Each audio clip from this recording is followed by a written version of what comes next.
கடந்த 7ஆம் தேதி விநாயகர் சதுர்த்தி விழா தமிழகம் முழுவதும் சிறப்பாக கொண்டாடப்பட்டது.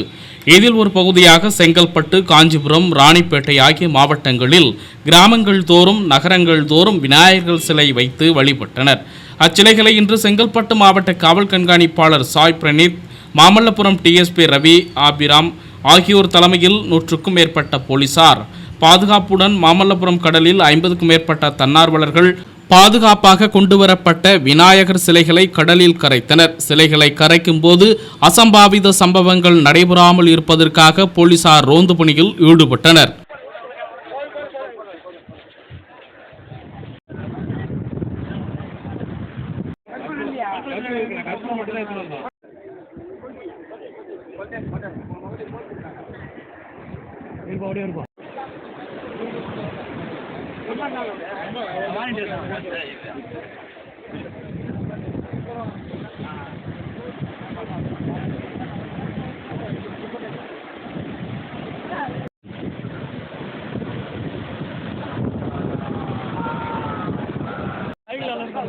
சாப்பாடுலாம் தந்துக்கிறாங்கண்ணா.